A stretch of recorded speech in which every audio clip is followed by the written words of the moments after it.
you. That was so lovely. I'm gonna bring you on the road. That was great. I feel like I need to start, and by the way, I'm totally improvising this. Is anybody born on August 14th? Anybody? So I do a warm-up exercise often with workshops that has to do with birthdays, and I now want to study the statistics because it's unbelievable how often how small the group needs, or how not large the group needs to be. But no, August 14th. That's my birthday. 12th? It's pretty close. It's pretty close. So Gray offered an awesome introduction, and I'm just going to add this sort of confession, which is that I am a total serendipity sucker, like lifelong, dedicated serendipity lover. I love romantic comedies where just the right people get together in just the right amazing coincidence. I love, in fact, I may be the only positive review on Rotten Tomatoes of the romantic comedy that is called Serendipity. Anybody? Yeah? Okay, right? It was good. It was really cute. I love coincidences that seem to have meaning. Like I heard one about two college roommates who met for the very first time, only just to discover that they had grown up next door to each other in Vancouver, Canada, like in buildings next door to each other, but had never met. So much meaning. I just love that. In 2 weeks, I'm flying to New York to go to a dinner party because it's being thrown by a good friend of mine, and I just have this feeling that something amazing is going to happen. So I'm really a sucker for these sort of like right time, right place sort of things, and this idea that the universe is taking a hand in this magical, benevolent way. So when I was invited to give a talk on serendipity, I was like, heck yeah, I'll do that. I love serendipity. And then I realized that you're supposed to talk about serendipity in your work. And that was I was kind of stumped by that. I was a little bit thrown when I actually sat down to put together these two things that I really love. I love my work. I love serendipity.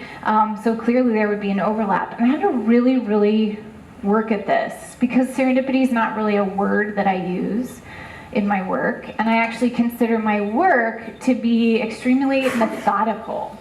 I really am a huge believer in method, and serendipity seems to almost be the opposite of method. When you think about it as this thing that you can't control and that just kind of swoops in and makes amazing things happen, this idea of magic.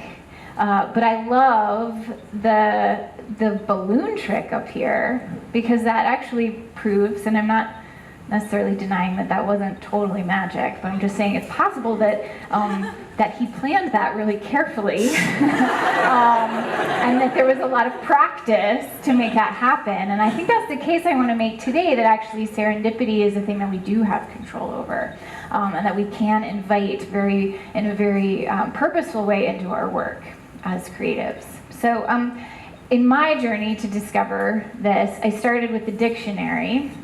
So this is the Merriam-Webster definition for serendipity: the faculty or phenomenon of finding valuable or agreeable things not sought for.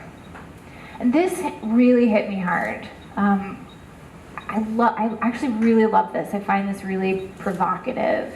And the part that really got me was that you are finding value, and that you're not seeking it, but you're choosing to find value in this surprise, in this phenomenon. And that was the part where I felt like, oh, okay, I can choose serendipity. Because I decide what's valuable to me. So I sort of started tinkering with it, that serendipity maybe is being open to finding things you weren't looking for and seeing value in them, which to me implies that you're utilizing these things that you didn't predict, which of course implies that you are making predictions, which I think we all do. I'm actually really, really prone to visualizing things before they happen, and very visual, like my mind's eye is very keen. And then finding that those things don't come true, so I'll visualize what this room looked like, and then I have to walk in here this morning and be like, oh wow, I didn't have the murals right. So, but how do you choose to make that useful to you. So you have to let go of a plan. It doesn't mean that you can't have a plan, but it means that you have to be willing to let go of the plan, allowing things to change as you learn, which kind of also implies that you're going to be wrong sometimes. And I think that's where method comes in, at sort of practicing what you're going to do in those moments when things don't go the way that you thought they were going to go. So human-centered design, I'm a practitioner and a teacher of human-centered design. I know there are people in this room who utilize the parts of this methodology, are deep practitioners of this methodology. I'm actually not going to go into a lot of detail about the definition of human-centered design. I'm going to sort of suffice it to say that this is a design practice that is agnostic about outcome, meaning we're not all software designers, we're not all product designers, we're not all architects, that this is a practice that all types of designers and really creators of human experience can utilize to make their work better. And what we're preoccupied with is the human experience. So this idea of human behavior, human context as a major input to the work we do, so understanding what the existing behaviors are in the system that you're designing, and also influencing those behaviors for the better in whatever it is that you make. So leading people to the behaviors that they seek by making design easier for them. So one of my favorite simple examples is the idea of a parking lot, which is a designed thing. You can have a parking lot, you can have a slab of concrete that you just park in, or you can have a slab of concrete that has lines painted in it. And one of those creates a certain behavior, a more predictable behavior, and for a lot of people, a more comfortable behavior. Both cases, you get your car parked, that's fine. No judgment. But just, it's a simple system that's been designed that influences behavior. And that's what human-centered designers are sort of preoccupied at the 40,000 foot level. What's great about human-centered design, one of the things that's great about it is that it's being adapted and adopted as a methodology for innovation, as a methodology for breaking through on some really tough problems, wicked problems, the type of problems that resist solution. So in fact, not parking lots, really, really nitty-gritty things, and I'm going to run through just a couple really quickly. So GE is using human-centered design to rethink the MRI experience for children, and they're doing it in a way that has reduced sedation rates by I think something like 80%, because children feel like they're on an adventure, not in some totally terrifying, rattling machine. So in this case, it's very much about the experience that that human is having. That was the emphasis on the design. LA County is using it to totally overhaul the voting experience, which I think we can all agree has some room for improvement. So, but I love this picture, which is from LA. Like, this guy's just getting stuff out the dryer while we're voting. So they're looking at it from the point of view of the voter, but also the back end and how we track who's voted and what's the software that supports voter registration and all the, just soup to nuts, the whole thing, but from an experiential point of view. There's a startup that I love called MoneyThink. It's based in Chicago. Has anybody heard of this little group? They are looking at, they're using human-centered design to create curriculum and software that supports financial literacy for high schoolers. So looking at how to avoid the pitfalls that many of us fell into in young adulthood because we weren't trained in what to do with money and how to think about money. So I think you can see there's this huge variety of types of projects. Our students used it the semester before last on an amazing project that was about improving, hold on, my Britney Spears microphone is, there we go, okay. A project about improving the experience that the elderly go through when they are no longer able to live independently, which I think we can all agree is sort of a heartbreaking thing that we get wrong a lot in this culture. So we're talking about really, really human problems, wicked problems. And human-centered design is certainly not the only way to approach these things, but it is emerging as a really great way to break through on some of these tough problems that we've been coming at over and over again. And the reason that it works is that human-centered design is a way of finding new information. So this is all about illuminating new things. And I think you can probably see where I'm going with this. In these types of problems, you do not need to start with the answer. In fact, it's probably better if you don't start with the answer. And in some of those problems that I described, like helping the elderly move from independence to more dependent lifestyle, what's the answer to that? Well, who knows? Who knows? Is it worth trying to find out? Absolutely. Human-centered design lends itself as a methodology for tackling those types of problems where you're not even sure what to make. So very briefly, I want to say that when we teach this process to students in the master's degree, we have this very intricate way of thinking about it. You know, there's 7 modes of working, and each mode has a bunch of techniques and methodologies associated with it. I'm gonna boil that all the way down to say that we really just do 2 things. We use methodology to understand people, to understand humans and their behavior, what motivates that behavior, and then we make something for them to experience, for them to actually interact with, and we use that interaction as a way of learning more about them, of understanding them better, so that we can make something else for them to experience, so that we can understand them better, so that we can make something, so that we can understand, so that we can make. And we couple these 2 modes really tightly, very quickly. So lots and lots and lots of cycles before it even really feels like you're ready to do either one of those things. You're sort of forcing yourself through these cycles very quickly. And what that allows you to do, essentially, is walk into the fog of a really big problem and just take 1 step and then reevaluate, and then just take another step and reevaluate, instead of having to draw the map in advance. You do not have to draw the map in advance. You have to take tiny steps, and really it's the only way to go through a fog. Because if you have a map in the fog but you can't read the ground, then what good is it? You really just have to navigate through that. So this allows you to take on these problems without knowing the answer in advance. Now this is really kind of scary for some people. It's scary for me, I will admit. There's a phrase that I think we've all heard, this sort of vaguely British phrase, begin with the end in mind. I do think you have to read that with a British accent. Begin with the end in mind.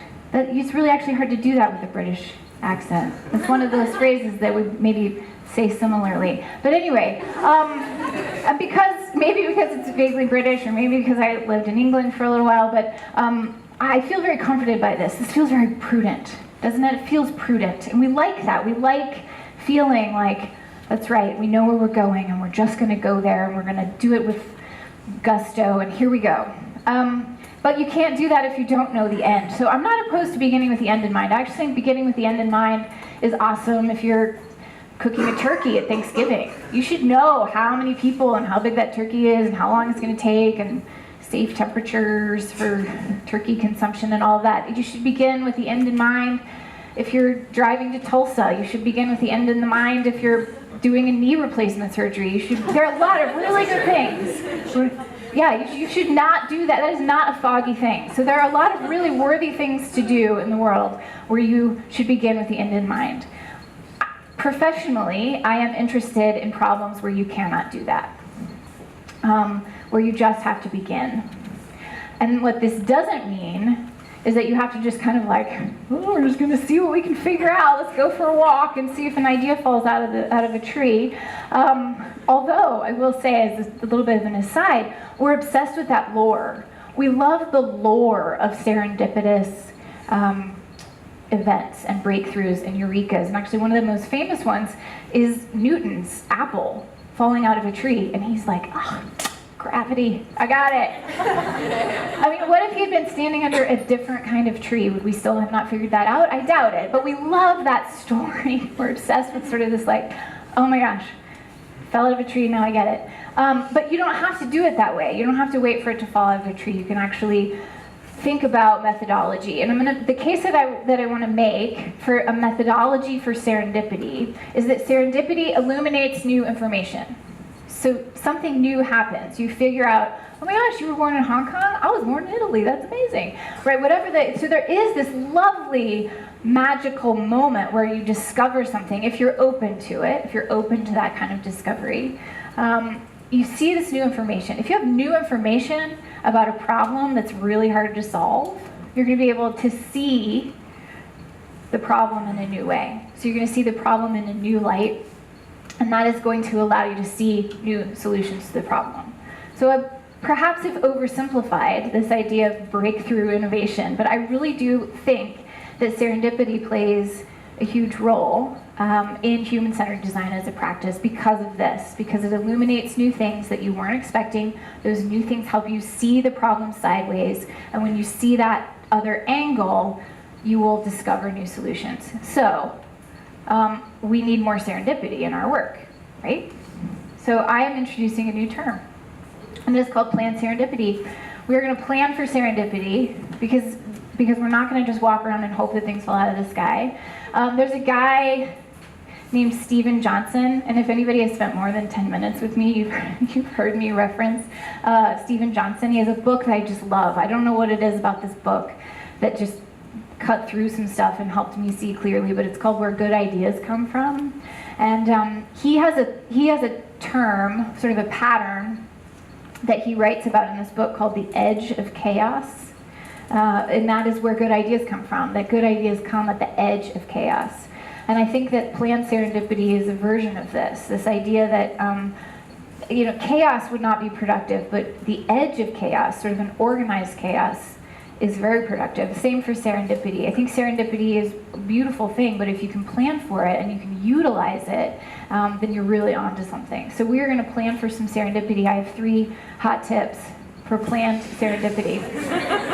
3 ways to increase the incidence of serendipity in your work. I do not know if this applies to dating or any other category, so you'll have to get back to me on that. 3 ways to increase the incidence of serendipity. First, you need to leave your desk. The answer is not inside your computer. There's lots of good stuff in there. You should definitely keep using the internet. But this is not where the serendipitous stuff will come. Although there is a whole thing about the way that search engines work and the whole, the Google, I feel lucky button. Is that still a thing? I don't remember if that's still a thing. Anyway, I'll have to look for that. But there is actually some serendipity in the way that the internet works as well. But that's not what I'm talking about. I want you to leave your desk, but do it thoughtfully, do it purposefully. Decide what is the thing that I don't understand yet about the problem that I'm trying to solve, and where can I find it. So we had some students who were working on a project about the experience of getting groceries home when you live a great distance from fresh food and you're reliant on public transport. Now, our students, they've never had that happen. For the most part, they're very fortunate that getting groceries home on public transit for 90 minutes is not something that they have experienced before. So they had to go to experience it. So here they are interviewing this woman with her cantaloupes and her little purse. Just love this picture. And they are also, you can see, he's got a shopping cart. They did the same thing. So they went out with a grocery list, and then they had to get on the bus and come home. And guess what? You cannot buy frozen items, for example. So there are a lot of little things that you discover that might be on your shopping list, but that you cannot take home, either because they're too heavy or they're going to melt or whatever. They had to go and discover those things for themselves. And that's this kind of visceral data that serendipity provides, very visceral information. And if you treat it as data, if you utilize those discoveries, it can be very informative to your process. This is another student named Chris. And we were looking at a project trying to increase ridership on public transit for SMU students. So the light rail essentially goes through our campus, but very few SMU students or faculty, myself included, use DART to get to campus. And so we were trying to figure out if there were some interventions that would increase ridership. Now, the students had to go out and experience it, similar to the grocery store project. But Chris was a DART expert, so he was one of the exceptions. He used the DART exclusively for transportation, knew it like the back of his hand. And when you go in knowing about the experience, you have a tendency to make a lot of assumptions. And that's okay too. That's normal, that's human. But what you can do is try to disrupt those assumptions, essentially to try to get more new information into the problem. So what Chris had to do is take my daughter's umbrella stroller with a 25-pound kettlebell in it, You can't see it because he ended up putting his backpack on top of the kettlebell, which is about, that's a healthy toddler. 25 pounds in a backpack. And all of a sudden, he saw new information in that experience because he doesn't commute with children. And that was able to illuminate new things. You have to leave your desk, and you have to do it on purpose. You have to plan it. What is the information that you're seeking, and design something around that. The second thing is that documenting is a great way of actually creating serendipity, and documenting in a mode that we're not really used to. So the one that I'm going to propose is sketching and writing by hand. And then putting that out in the world. So a lot of what we do is in vertical workspace. So we use the walls a lot. There are two sort of serendipitous things that happen, and one of them, if you'll bear with me, if there are any neuroscientists in the room, I'm going to apologize in advance for botching your entire field in the next 3 sentences. But when we document in an alternative way, so we document like this a lot. We're very good at this. We've gotten very good at this, and we've actually gotten good at conversing as well. So we talk things out a lot. But when you document with pen and paper, new neural pathways are illuminated inside your brain. This is the part that the neuroscientists are going to be like, this is more or less true. And when new neurons get involved, you have new ideas. It's like the ultimate serendipity inside of your brain. New things are going to come to you without you even having to try. It is this magical right place, right time phenomenon that happens. So using alternative modes of documentation, and particularly externalizing, is a great sort of accidental way of coming up with amazing ideas just inside your own head. The other reason that you do this, so this is a photograph from our studio class. You can see Gray there and me looking skeptically at one of our students. What I want to highlight is what's on the walls behind them. So this room has layers and layers of these foam core boards with information on it. I think that a lot of people think we do this because it photographs so well, but actually, doesn't it? Like, look how it just looks we're so creative. But actually, we do it so that you can accidentally run into old information when you get new information. So the old information may not be valuable when you get it, but it might become valuable later. And if it's hidden inside some Dropbox folder, you're not going to just stumble upon it. So surfacing and externalizing this information so that you can stumble upon it visually later when you have more insight and you know more about your project. This is an amazing case for serendipity. And the last thing is build before you're ready. So when an idea is new and we want to see if that idea will work, it makes us very vulnerable. Putting something out into the world and showing it to people and saying to them, we made this thing, it's not ready, tell us what's wrong with it, is actually really hard. It's really hard because it's you made the thing. You put your love and time and talent into this thing, and people are going to be like, ooh. But you have to anyway, because of what you're going to learn. So there are going to be things that you could never have predicted that you're going to learn from building before you know the answer. And I do literally mean building, having a physical experience in space. So this is a woman who is prototyping inside of a cardboard box a food truck concept. We'll leave it at that. What happens when you build before you're ready is it forces decisions you did not even know you needed to make. So this woman, do you want me to get that? All right, this is Kate. So this woman had to make some decisions that she hadn't thought of, but that became really critical in the feedback. So what's on the menu, and how much does it cost? And if you zoom out from a picture like this, it looks a little frivolous. It's balloons and Post-its and construction paper. But she made really hard, specific decisions in order to build this prototype. And she did it out of these quick materials because that's all she needed to build it out of. So we don't need to buy the Airstream trailer quite yet. We just need to test a few things. And those decisions are serendipitous, where you think, okay, I'm going to make a menu. Oh, I need to make a menu. I haven't thought about my menu, right? So building forces, making things forces decisions that are serendipitous. And this is my last story. This is the same project. We were trying to increase ridership on DART among SMU students. And this one team had an idea that they were going to do like a talk series. It was like Creative Mornings on the light rail. They called it TED on a train. It was short talks on the train. And they were like, people are going to flood this. This is amazing. We're going to do this. But before they were ready, they had to go out and have people experience it so that they could find out the things that they didn't know yet. And what they found out, there were a lot of things they found out. There's a video, but I'm not going to show it. But it's an amazing video. If you want to see it, I'll show you afterwards on my phone.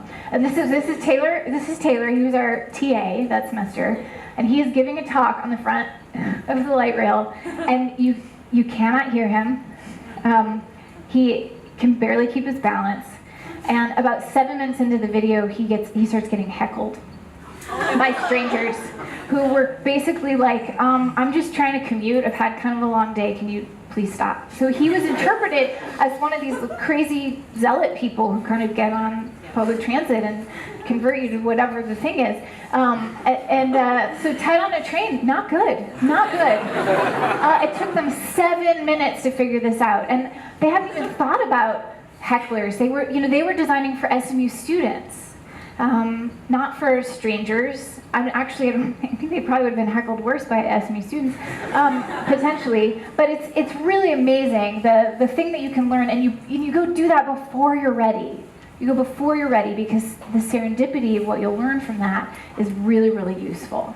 So those are the 3 things for increasing serendipity. You can start today. You can start today. I'm going to go back to this definition because I noticed something in it as I was sort of thinking through this, and it's this use of the word faculty, which I thought was such an interesting word. So I spent some time. I didn't put it up here, but I spent some time looking up that word and the different definitions of that word. And one of the definitions of faculty is just ability, and even an innate ability. So it really, really puts it back on us. It's not fairy dust. It's our ability to recognize the value in these things that we could not have predicted. And I think it's extremely useful for creative professionals or anybody who is concerned with solving problems of any kind. So that is my perspective on serendipity. It has been a pleasure to be here with you. Thank you.